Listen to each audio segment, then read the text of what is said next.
La santificación. Cristo y la santificación. Escrito por Octavius Winslow, 1808-1878.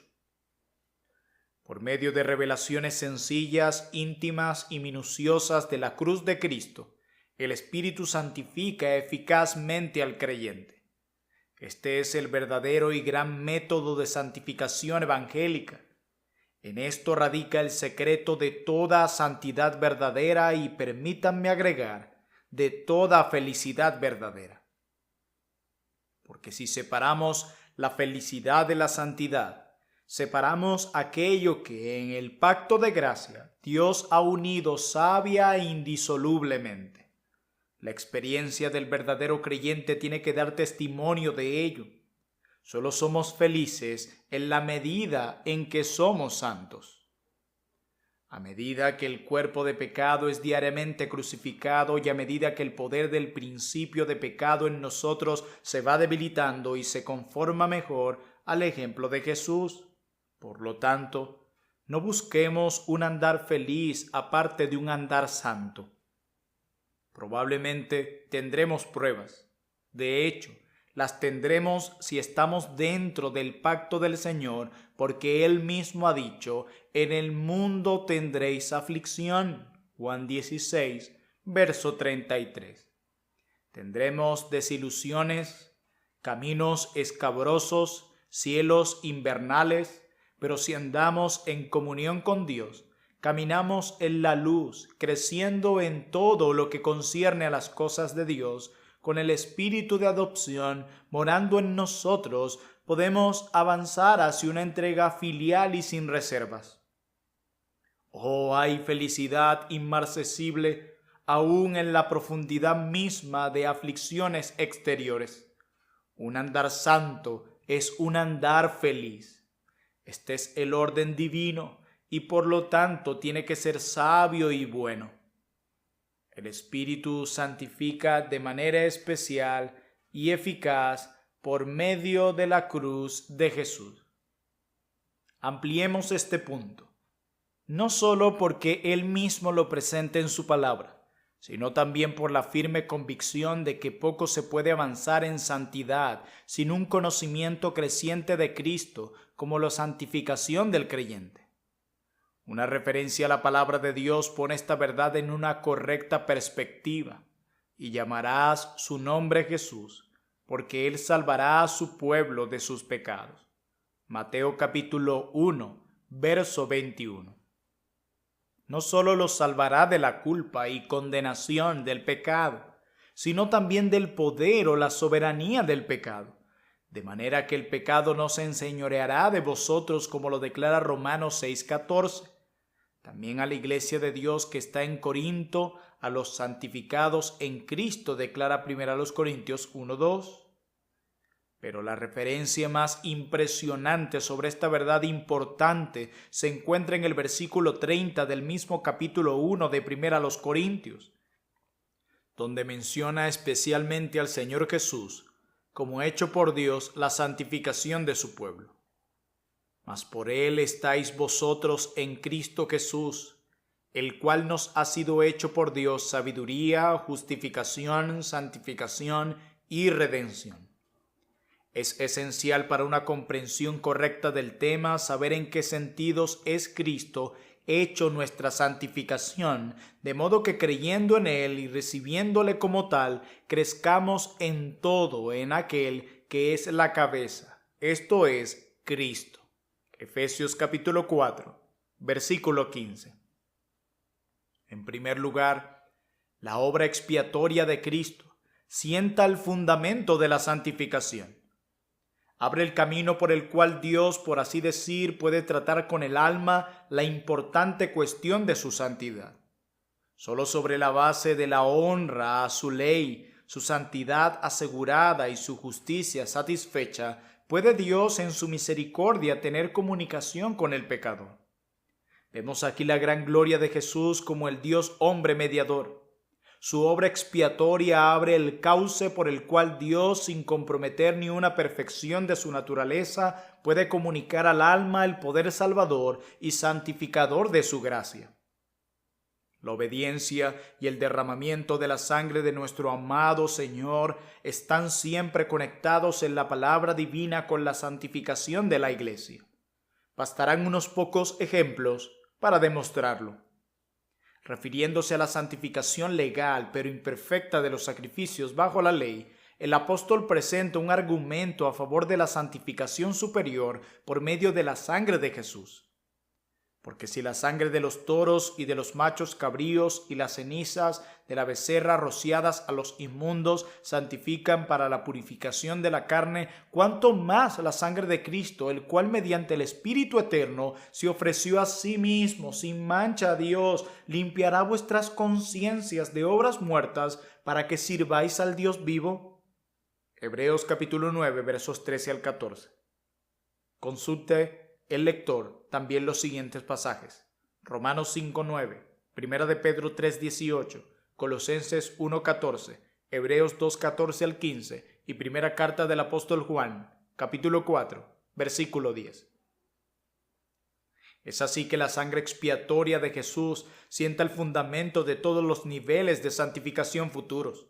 La cruz de Cristo es, por así decir, el punto de partida del alma en esta gloriosa carrera de santidad y la meta a la cual retorna. Por ella, el cuerpo de pecado es herido y herido fatalmente. De ella fluye perdón, paz y santidad, y a través de ella el alma se acerca a Dios cada día en entrega santa a su servicio. Nadie sueñe con una verdadera mortificación del pecado, de una santificación real del corazón, que no se relacione constante, cercana y confiadamente con la sangre expiatoria de Jesús. El Espíritu Santo trae la cruz al corazón y lo constriñe a morir al pecado. Con Cristo estoy juntamente crucificado. Gálatas 2:20. A fin de conocerle y el poder de su resurrección y la participación de sus padecimientos, llegando a ser semejante a él en su muerte. Filipenses 3:10. Yo traigo en mi cuerpo las marcas del Señor Jesús. Gálatas 6:17. Y ve cómo la cruz se levantó a Pablo por encima del mundo, lo hizo morir a él. Pero lejos esté de mí gloriarme, sino en la cruz de nuestro Señor Jesucristo, por quien el mundo me es crucificado a mí y yo al mundo. Gálatas 6:14. Así fue que Pablo anheló y obtuvo santidad. La intercesión de nuestro Señor Jesús ruega y asegura la santificación del creyente. En este sentido, puede decirse que nos ha sido hecho por Dios santificación. Es posible que el lector cristiano no perciba bien la relación estrecha de cada gracia y bendición espiritual que recibe con la defensa de Jesús a la diestra de Dios. Señor, aumenta nuestra fe en esta verdad grandiosa y santificadora. Estando aún sobre la tierra, nuestro amado Señor comenzó esa obra de intercesión para la santificación de la Iglesia, la cual para completar y continuar más plenamente ascendió a lo alto. Esta era la carga de su oración y constituye, como observa John Owen, el manantial bendito de nuestra santidad. Santifícalos en tu verdad. Juan 17:17. Y no solo lo dejará, por así decir, como un modelo de la intercesión de su sacerdocio exaltado, sino también para brindar una evidencia de su éxito con el fin de alentarnos. A Pedro, a punto de pasar por una tentación severa, le dijo: Yo he rogado por ti, que tu fe no falte. Lucas 22:32. Y su fe no faltó. Fue zarandeado, severamente sacudido, puesto duramente a prueba, pero no faltó. No se perdió en el refinamiento ni una partícula del oro puro, ni un grano del trigo puro en el zarandeo. ¿Por qué? Porque Jesús había intercedido y su intercesión fue totalmente vencedora. Oh, las bendiciones vastas y valiosas que fluyen dentro del alma gracias a la intercesión de Cristo. Nunca sabremos el alcance total de esto hasta que pasemos dentro del velo. Sabremos entonces el secreto de nuestra vida espiritual, de todos nuestros apoyos, consolaciones y victorias, porque el barco en la tormenta entre las rocas no terminó en un naufragio. Porque cuando azotaban las tentaciones, las angustias presionaban, las aflicciones abrumaban y prevalecía la incredulidad, nuestra fe no faltó y nuestra pequeña embarcación no se soltó de sus amarres. ¿Y qué de lo profundo? Pudimos clamar a Dios gracias, el cual nos lleva siempre en triunfo en Cristo Jesús. El secreto entonces se revelará: la intercesión de Jesús, nuestro gran sumo sacerdote. Cuán dulce y consolador es para el creyente en la hora de su muerte, cuando confinado a su cuarto solitario o languideciendo en su lecho de enfermedad, recuerda a nuestro excelso Emmanuel. Sumido profundamente en el dolor para llevar en oración a su espíritu angustiado, su cuerpo tan debilitado por la enfermedad y atormentado por el dolor que ni siquiera puede tener un pensamiento espiritual. Oh, qué dulce es en ese momento la intercesión de Jesús.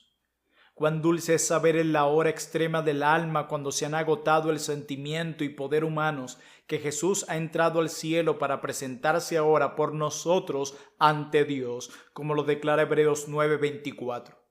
Y cuando toda expresión humana ha dejado de ser sobre la tierra, cuando el corazón está destrozado y los labios sellados, levantar los ojos y ver a nuestro hermano mayor, el hermano nacido para nuestra adversidad, excelso sumo sacerdote, agitando el incensario de oro ante el trono, mientras la nube de su mérito expiatorio se presenta ante el trono de misericordia, llevando a la persona el nombre, las circunstancias y las necesidades del que en la tierra sufre.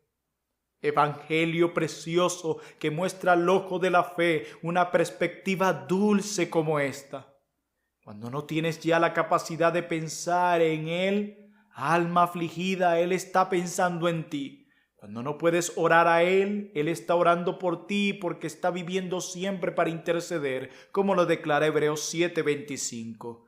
Pero nuestro Señor Jesús es la santificación del creyente en aún otro aspecto bendito.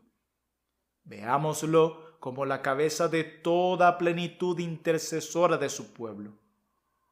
Agradó al Padre que en él habitase toda plenitud, Colosenses 1:19, porque de su plenitud tomamos todos y gracia sobre gracia, Juan 1:16. He aquí la santificación del creyente que lamenta la existencia y el poder del pecado en él, sintiendo que es más pesada su carga y más profunda la causa de su tristeza. En su creciente descubrimiento del mal escondido, cada sucesiva introspección puede ser más profunda y tenebrosa que la anterior. ¿A dónde más que a Jesús acudirá? ¿Hacia dónde puede volar más que a su cruz?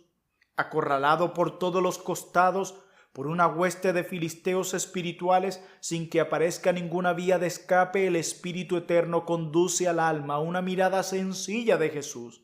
Le muestra el vasto tesoro de su gracia y recibe gratuitamente a todos los que a Él acuden. ¿Y qué encuentra en esa plenitud? Todo lo que anhela: el perdón de pecados, esconder su imperfección, vencer la incredulidad y romper el poder de una terrible corrupción. Se encuentra con que hay lo suficiente en Cristo para hacerlo santo, que al llevar simplemente sus pecados a Jesús les son perdonados, al llevarle sus marcadas debilidades desaparecen, al llevarle sus necesidades son satisfechas. En suma, encuentra que Cristo en su sabiduría, justificación, santificación y redención, como lo declara primera carta de Pablo a los Corintios, capítulo 1, versículo 30.